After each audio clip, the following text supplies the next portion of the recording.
Hello दोस्तों, मैं पवन मिश्रा स्वागत करता हूं आप सभी का एग्जाम स्टडी 92 पे।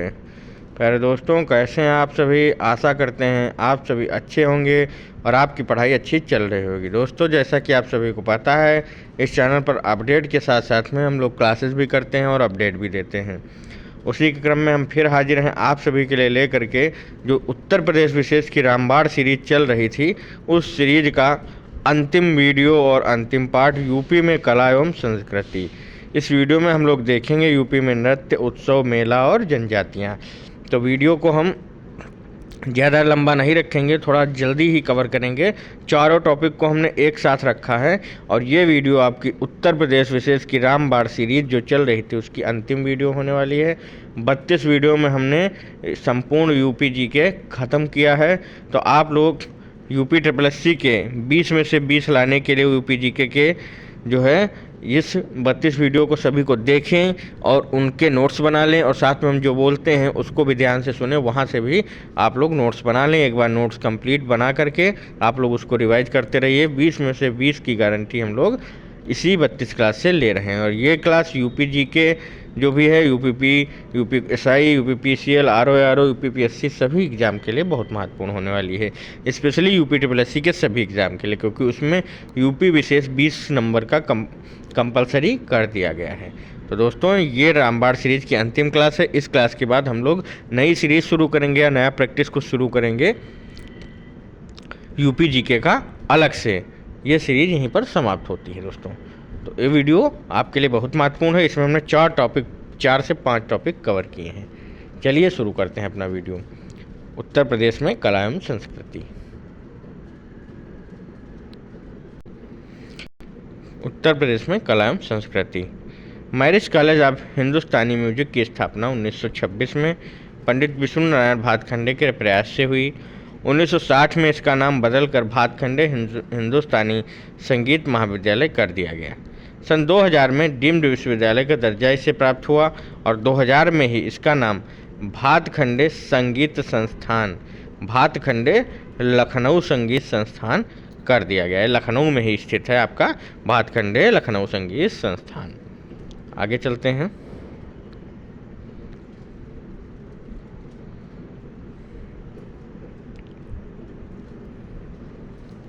संस्कृत विभाग की स्थापना 1957 में हुई। राज्य ललित कला अकादमी की स्थापना 1962 में लखनऊ में हुई। इम्पोर्टेंट है आपका, जैसे 2000 में भातखंडे नाम कर दिया गया, इम्पोर्टेंट है। ललित कला अकादमी की स्थापना 1962 में लखनऊ में की गई, मोस्ट इम्पॉर्टेंट है। संस्कृति विभाग की स्थापना 1957 में हुई। भारतेंदु नाट्य अकादमी की स्थापना 1975 में हिंदी भाषी प्रांतों में नाट्य कला का प्रशिक्षण देने के उद्देश्य से की गई थी। यूपी संगीत नाटक अकादमी की स्थापना 1963 में हुई। संगीत नाटक पुरस्कार भी प्रदान किया जाता है। संगीत, लोक नृत्य, नाटक आदि विधाओं का परीक्षण और संबंध करने के उद्देश्य से की गई थी दोस्तों। आगे चलते हैं। राष्ट्रीय कथक अकादमी की स्थापना 1988-89 लखनऊ में की गई। कथक के घरानों का अभिलेखीकरण तथा कथक प्रतिभाओं को प्रोत्साहन तथा कलाओं को संरक्षण देने के उद्देश्य से लखनऊ में राष्ट्रीय कथक अकादमी की स्थापना की गई दोस्तों।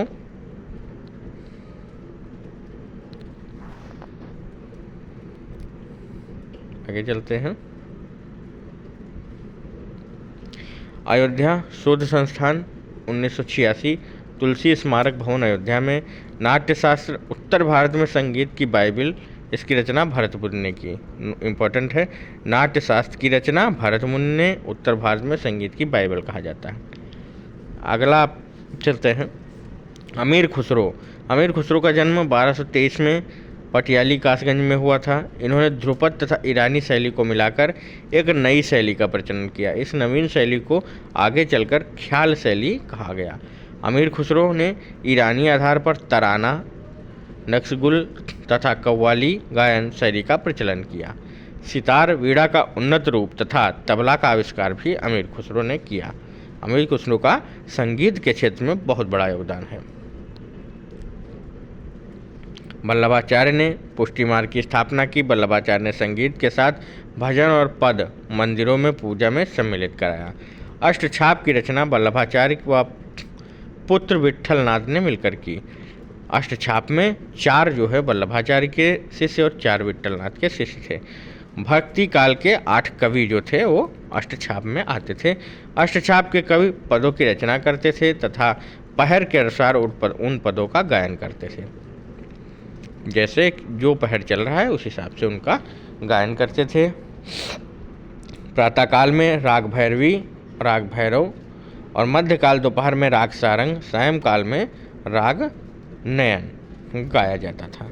स्वामी हरिदास का जन्म हरदारपुर अलीगढ़ में है, परंतु जीवन निधिवन वृंदावन में व्यतीत किया। श्री केलीमाल तथा अष्टादश स्वामी हरिदास की रचना है। शिष्य इनके तानसेन थे। स्वामी हरिदास के शिष्य प्रमुख तानसेन, राग दीपक, गोपाल राय, राग मालकौस, बैजू बावरा, रागमेघ, मदन राय इनके प्रमुख शिष्य थे। आगे चलते हैं। ध्रुपद घमार रागों का प्रचलन स्वामी हरिदास जी ने किया। ध्रुपद गायनों का मंदिर की पूजा पद्धति में शामिल कराया। स्वामी हरिदास जी ने हुसैन शाह सरकी ने बड़ा ख्याल गायन सरकी का कव्वाली के आधार में परिवर्तन किया तथा संगीत की नई शैली टप्पा शैली का प्रचलन किया। घराने पे बात करते हैं। गुरु शिष्य परंपरा की एक प्रणाली है, सामान्य भाषा में एक विचारधारा है। लखनऊ घराना। उत्पत्ति नवाब वाजिद अली शाह के दरबार में। नवाब वाजिद अली शाह नृत्य एवं संगीत से संबंध में स्वर्णयुग कहा जाता है। वाजिद अली शाह अपने दरबार में रहास नामक नृत्य कराते थे तथा स्वयं श्री कृष्ण की भूमिका निभाते थे। वाजिद अली शाह दरबार में रहस्य नामक नृत्य कराते थे एवं श्री कृष्ण की भूमिका निभाते थे। दरबार में प्रमुख कलाकार कोदऊ सिंह पखवाज वादक और बिंदादीन कथक नृत्य के उपनाम इनका सृजन किया है, जो कथक नृत्य के प्रमुख कलाकार थे। वाजिद अली शाह के समय ठुमरी को विशेष प्रगति मिली। शंभू महाराज, बिरजू महाराज, लच्छू महाराज कथक के प्रमुख जो है मशहूर रहे हैं। शंभू महाराज, बिरजू महाराज और लच्छू महाराज। लखनऊ ख्याल गायकी का पितामह खुर्शीद अली खां थे। गुलाम हुसैन, छज्जू खां एवं रहीमन बाई भी ख्याल गायकी में पारंगत थे। आगे चलते हैं। अगला है ध्रुव तारा जोशी। गुलाम मोहम्मद नवाब अली प्रमुख सितार वादक थे। सादिक अली खां प्रमुख वीणा वादक थे। पंडित सखाराम अयोध्या प्रसाद कोदऊ सिंह पखावज वादक थे। बेगम अख्तर गजल गायकी में प्रसिद्ध थी। अगला घराना आता है बनारस घराना। अभी हम लोग लखनऊ घराना देख रहे थे, अब आता है बनारस घराना। बनारस घराना ठुमरी के लिए विशेष प्रसिद्ध था। बनारस घराना आपका ठुमरी के लिए बहुत प्रसिद्ध था। ठाकुर जयदेव सिंह को संगीत शास्त्र का पितामह कहा जाता था। ये इम्पोर्टेंट है आपके लिए। ठाकुर जयदेव संगीत शास्त्र के पितामह कहे जाते थे। पंडित राजन, साजन मिश्रा, ज्वाला प्रसाद मिश्र, छन्नू मिश्र प्रसिद्ध ध्रुपद घमार व्यक्ति थे।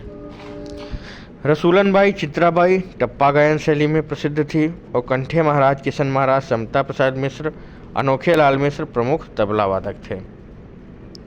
पंडित रविशंकर मुख्तार अली प्रमुख सितार वादक थे और उस्ताद बिस्मिल्लाह खां, यहाँ से आप लोग मोस्ट इम्पॉर्टेंट हैं, उस्ताद बिस्मिल्लाह खां प्रमुख शहनाई वादक थे जो बनारस घराने से संबंधित थे। आगे चलते हैं।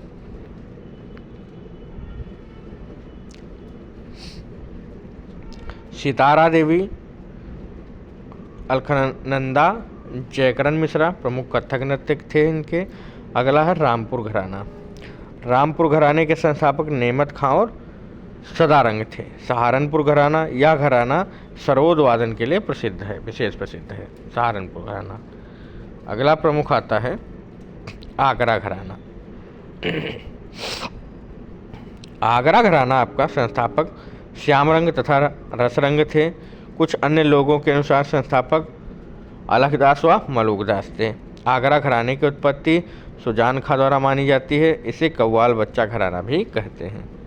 उस्ताद फयाज खां पेरमपिया इस घराने के प्रमुख गायक थे और प्रमुख संगीतकार दीपाली नाग, पुरोहित गुड़ीदास, बिशंभर, विलायत हुसैन खां इत्यादि हैं। अगला आ जाता है आपका किराना घराना। किराने घराने में मुजफ्फरनगर के किराना से नाम पड़ा। इसे घराने के संस्थापक अब्दुल करीम खां थे। यह घराना ख्याल गायकी के लिए प्रसिद्ध था। किराना घराना जो है ख्याल गायकी के लिए प्रसिद्ध है। प्रमुख कलाकार पंडित भीमसेन जोशी, गंगूबाई, हीराबाई और काले खां थे। अब आ जाता है आपका कथक।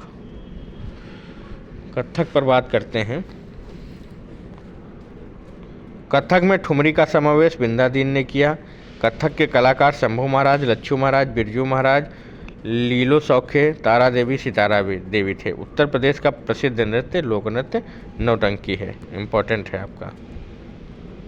उत्तर प्रदेश का प्रमुख लोक नृत्य नौटंकी है।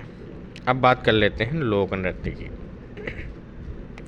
लोक नृत्य की, यूपी के लोक नृत्य। पहला आपका आ जाता है चरकुला। यह ब्रज क्षेत्र का लोक नृत्य है। इसका आयोजन होली के समय में होता है। सामान्यतः महिलाओं द्वारा किया जाता है। पहिए पर 108 दीपक रखकर उसमें सिर पर रखकर नृत्य किया जाता है। दूसरा आता है कीर्तन नृत्य। ब्रज क्षेत्र में गौड़ी समुदाय के लोगों द्वारा किया जाता है। झूला नृत्य श्रावण मास में ब्रज क्षेत्र में किया जाता है। रास नृत्य या ब्रज क्षेत्र में यह भी होता है। नरसिंह नृत्य, इसका आयोजन नरसिंह चतुर्दशी को किया जाता है। घड़ा नृत्य ब्रज क्षेत्र में रथ के पहिए पर घड़े को रखकर किया जाता है। राई नृत्य जन्माष्टमी को बुंदेलखंड क्षेत्र में किया जाता है। अगला है ख्याल नृत्य। इसका आयोजन बुंदेलखंड क्षेत्र में पुत्र के जन्मोत्सव पर किया जाता है। पाई डंडा आयोजन बुंदेलखंड के अहीर समाज के द्वारा किया जाता है। इस नृत्य को बुंदेलखंड का डांडिया कहा जाता है। दिवाली या बदेरी नृत्य आयोजन बुंदेलखंड क्षेत्र में यादव समाज द्वारा। कनारा नृत्य बुंदेलखंड के धोबी समाज के विवाह में होता है। जोगिनी नृत्य अवध क्षेत्र में रामनवमी के अवसर पर स्त्री भेष धारण करके किया जाता है। विदेशिया नृत्य, इसका आयोजन पूर्वांचल में पति के विदेश जाने पर स्त्री दुख को व्यक्त करती है। धोबिया नृत्य पूर्वांचल क्षेत्र में धोबी समाज के विवाह या संतान प्राप्ति के अवसर पर होता है। कहरौआ नृत्य पूर्वांचल क्षेत्र में कहार समाज द्वारा जो है शुभ अवसर पर किया जाता है।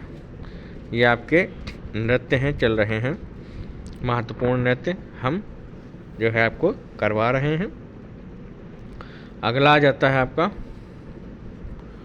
कटघोड़वा नृत्य। पूर्वांचल क्षेत्र में आयोजित किया जाता है। सैरा नृत्य, इसका आयोजन ललितपुर, झांसी, हमीरपुर में कृषक समाज के युवा लड़के लड़कियां हाथ में डंडा द्वारा इंद्रदेव को प्रसन्न करने के लिए किया जाता है। अगला है डांडिया नृत्य। इसका आयोजन सोनभद्र बुंदेलखंड क्षेत्र में किया जाता है। माँ सरस्वती के समक्ष संतान उत्पत्ति की कामना पूर्व किया जाता है। चौहलन नृत्य, इसका आयोजन मिर्जापुर सोनभद्र में किया जाता है। इसका आयोजक अच्छी वर्षा के लिए किया जाता है। फिर आ जाता है कर्मा नृत्य। इंपॉर्टेंट है, क्वेश्चन यहाँ से पूछा गया है, 1-2 एग्जाम में यहाँ से क्वेश्चन बनता है। इसका आयोजन मिर्जापुर सोनभद्र में खरवार जनजाति द्वारा होली के अवसर पर तथा खरीफ की फसल बोने के अवसर पर किया जाता है। अब आ जाते हैं आपके उत्सव।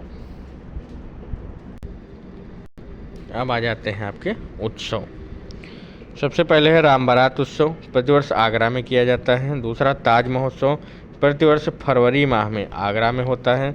तीसरा त्रिवेणी महोत्सव, फरवरी माह में ही प्रयागराज में होता है। चौथा वाटर स्पोर्ट फेस्टिवल, प्रयागराज में प्रदेश सरकार के सहयोग से होता है।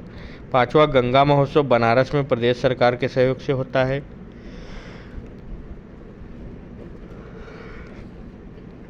अगला दोस्तों लठमार होली बरसाना व नंदगांव में होती है। झांसी महोत्सव फरवरी माह में मनाया जाता है। कबीर महोत्सव मगहर में होता है। यमुना महोत्सव विश्राम घाट मथुरा में चैती छठ के दिन मनाया जाता है।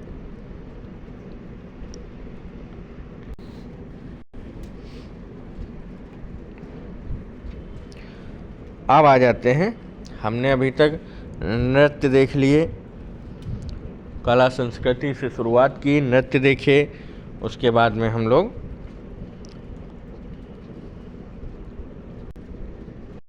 महोत्सव देखे। अब हम लोग मेले के बारे में चर्चा करेंगे। सबसे पहले महाकुंभ, कुंभ और माघ मेला, तीनों मेला प्रयागराज में होते हैं। अभी हाल ही में महाकुंभ 2025 का आयोजन किया गया है। अगला है नौचंदी मेला, मेरठ में होता है। श्रृंगीरामपुर मेला फर्रुखाबाद में है। सुलाकुल महोत्सव हिंदू मुस्लिम एकता का प्रतीक आगरा में है। ये आपके लिए इम्पोर्टेंट है। इम्पोर्टेंट आपका जो है वो हम टिक करते रहे हैं। रामनगरी मेला फर्रुखाबाद में है, दादरी मेला बलिया में है, गढ़गंगा मेला गढ़मुक्तेश्वर हापुड़ में है, काकोरी मेला रुहेलखंड मिनी कुंभ बदायूं में है। आगे चलते हैं।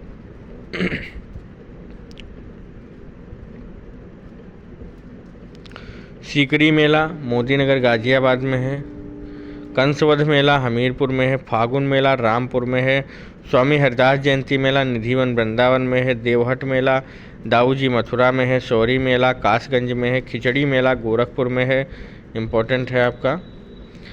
तिगड़ी मेला अमरोहा में है, ढाई घाट मेला शाहजहाँपुर में है, गढ़गौर मेला आगरा में है, कैलाश मेला आगरा में है और गोला गोकर्णनाथ मेला लखीमपुर खीरी में है। देवी पाटन मेला इम्पोर्टेंट है आपका। देवी पाटन मेला बलरामपुर में है, गोविंद साहब मेला अम्बेडकर नगर में लगता है, बाला सुंदरी मेला अनूपशहर बुलंदशहर में, विंध्याचल देवी मेला मिर्ज़ापुर में, कलिंजर मेला बांदा में और ध्रुपद मेला बाराबंकी बनारस में, और झूला मेला आपका मथुरा और अयोध्या में लगता है। तो इतने आपके मेले थे इम्पोर्टेंट जो हमने देखे। अब हम लोग चलते हैं उत्तर प्रदेश की जनजाति पे। उत्तर प्रदेश की यूपी की जनजाति, यूपी की जनजाति। देश की कुल जनजाति जनसंख्या का यूपी में निवास करती है 1.09%। यूपी की कुल जनसंख्या में एसटी हैं 0.6%। सर्वाधिक एसटी जनसंख्या वाला जिला सोनभद्र है। न्यूनतम एसटी वाला जनसंख्या वाला जिला बागपत है। जालौन और अयोध्या में एसटी जनसंख्या नहीं है। यूपी में सूचीबद्ध जनजातियां जो हैं 12 हैं। यूपी में सर्वाधिक जनसंख्या गौड़ खरवार और थारू की है। सर्वाधिक गौड़ हैं। ये क्वेश्चन बनता है यूपी में सबसे बड़ी जो है जनसंख्या किस जनजाति की है, तो गौड़ है। थारू जनजाति, यह जनजाति यूपी के तराई क्षेत्र में निवास करती है। यह जनजाति किरात की वंशज मानी जाती है। इस जनजाति के पुरुष चोटी रखते हैं, महिला गुदना या टैटू कराती हैं। संयुक्त परिवार तथा मात्र सत्तात्मक व्यवस्था रहती है। चावल इनका मुख्य भोजन है।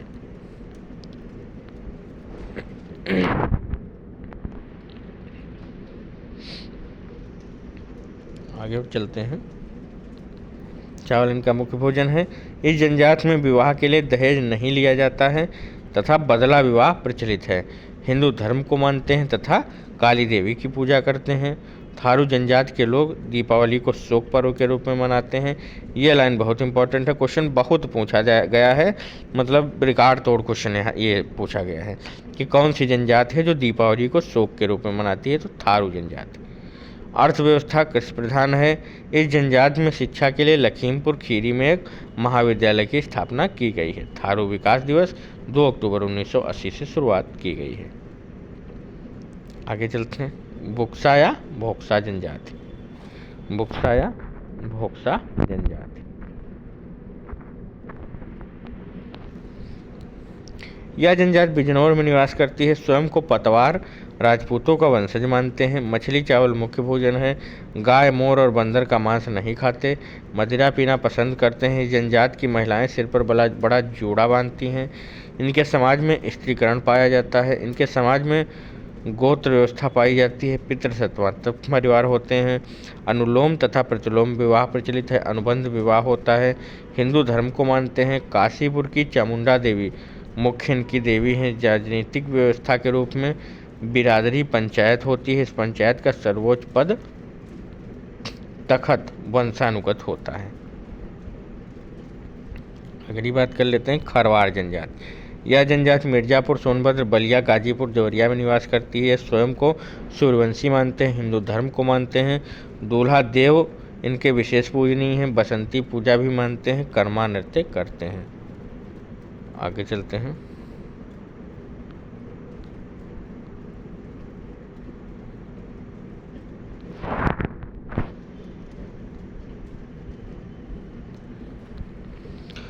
महागीर जनजाति।